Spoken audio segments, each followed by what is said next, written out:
Hi guys, a long time no see. I feel like that should be my new intro since I always take so long to upload videos.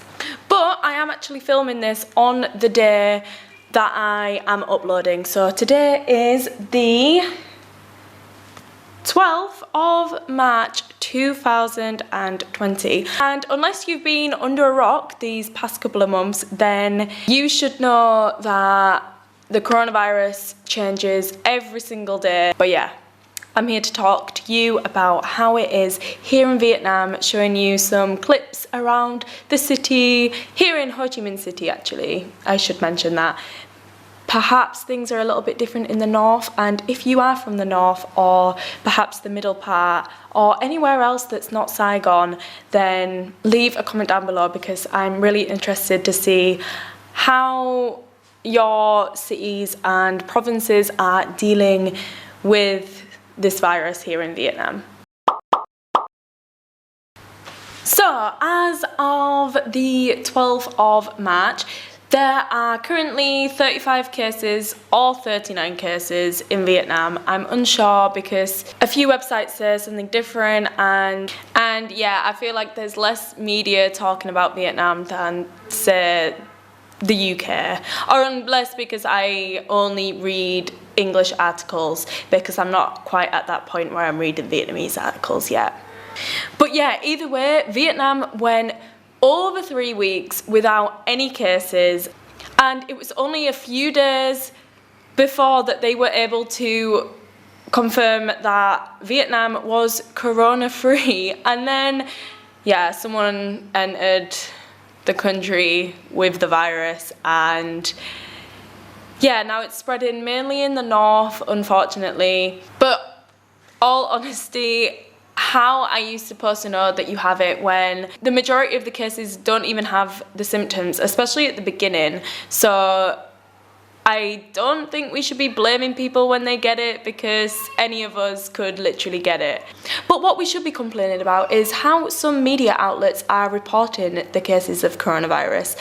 But I will leave that rant to the end.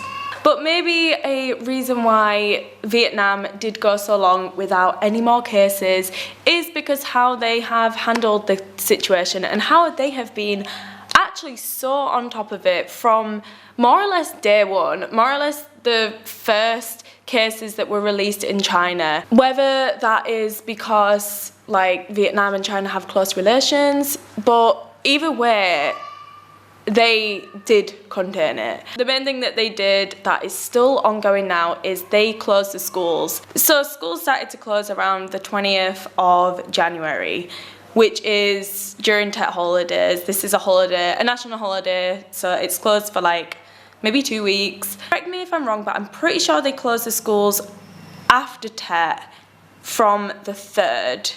But yeah, I'm sure schools have been closed over Tet. They were back for like a couple of days, and then they were closed again from around the 3rd of February, and now it is the 12th of March and they are still closed. And all the time, like, they keep extending it. They're supposed to be going back on the 16th of March, but I'm pretty certain that they will extend that again. So we arrived back from the UK on the 29th of February. When we were here for about a week, it was just like normal. People were going to work as normal. The streets were really busy. There were a lot of teenagers and kids hanging out around the malls because obviously they have nothing else to do. And yeah, everywhere was just like normal. But as soon as the new cases had been announced, that is when everything has become so quiet, specifically in District 1. So there are so many signs around District 1. The streets are a lot quieter. So something about Vietnam, there are a lot of home businesses, and these are the people that have been mainly affected because they've been forced to close because they're not making any money. People aren't wanting to eat out, or maybe because they aren't going to work and they're staying at home to cook with their children, because if children are off and there's no childcare, like not even nursery, then who looks after the children? Not all grandparents here are retired. But yeah, it's shocking at how many shops have closed. Something that I actually find really funny is that there are so many hand washing signs and coronavirus signs stuck up around the bathrooms, in public toilets. And it is funny because people here do not wash their hands. Like, maybe about 80% of people, when I have gone to the public bathroom, and women just come out of the cubicle and they just walk straight past the sinks and just leave. But yeah, now it's funny because you go to wash your hands at the same time as someone next to you, and it's like a competition at who can wash their hands the longest. And also, like, Vietnam had that viral video of washing your hands, which is pretty good. But yeah, just to make sure that if people still aren't washing their hands, pretty much wherever you go, in any shop or mall or even apartments, there is a sign about the coronavirus and some hand sanitizer that you have to use before entering. So as I already mentioned, I arrived back to Vietnam on the 29th. So my comparison of how the public are handling it in the UK compared to how the public are handling it here, the main difference is that there isn't mass panic here. So you've probably seen on the news how there are no toilet rolls, everyone's buying like stacks and stacks of soap and Dettol and yeah, just antibacterial everything. But here, supermarkets are pretty much fully stocked and the toilet roll's even on promotion, and yet people still aren't buying it in bulk like they are over in the West. And the aisle of where the soap is fully stocked up, and there's loads of hand sanitizer. But we do have a problem here, and that is there are a lack of face masks. There are still face masks in the shops, but nowhere as much as there was before, and they are more expensive now as well. So another thing, how the government is helping is that we do get text messages every time there's a new case, and there's always, if you have Zalo, I never used to get notifications from Zalo because I never use it, but I constantly get notifications about the coronavirus. And over the past few days, every single person in the whole country had to fill out a form online to declare their health status, where they've travelled, and whether they have diseases. And you know what? One of the diseases was pregnancy. Oh, and another good thing is that the company that I work for have been sending out emails more or less every single day, updating us and about how we're like having to teach online and things. But yeah, one actually quite worrying email that I got today is, it basically says if you're leaving Vietnam and you try and return back into the country, whether you have a visa or a temporary residence card, it doesn't matter, you might be turned away. For people that have visited the list of the countries that they have, which includes the UK, France, Germany, Italy, Spain, Korea, Japan, Iran, and a few more countries. And also another thing that the government has done is they've completely taken away the visa waiver program, which basically you can come to Vietnam for 14 days without having to come on a visa. And yeah, they've got rid of that. I think if you have a holiday booked in Vietnam, I wouldn't recommend it.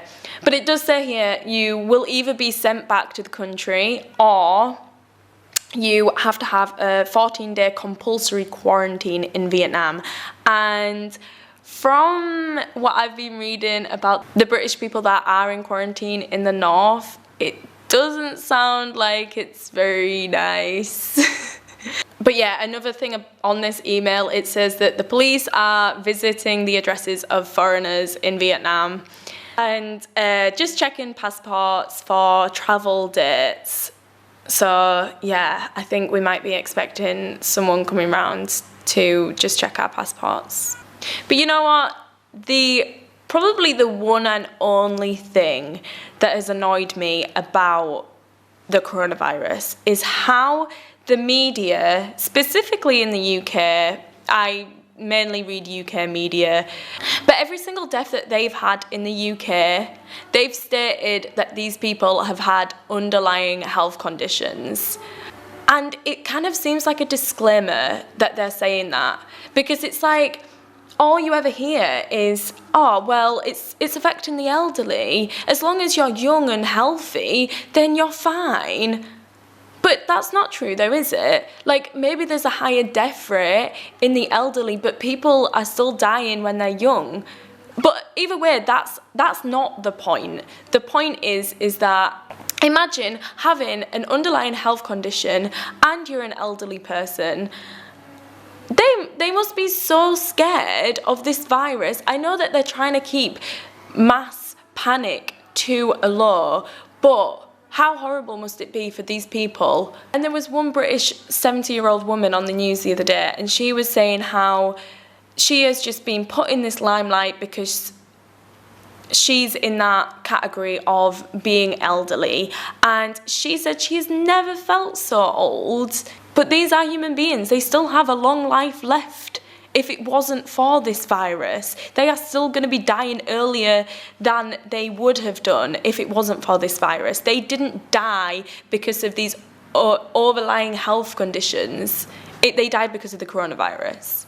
But yeah, that's my opinion on the matter, and please let me know what you think about it. But if there is a major change here in Vietnam, then I will, of course, keep you updated. Please leave a comment down below because I want to know how it is in your countries, and especially the north of Vietnam. I want to know how it is up there. But yeah, thank you for watching, and I will hopefully see you in the next one.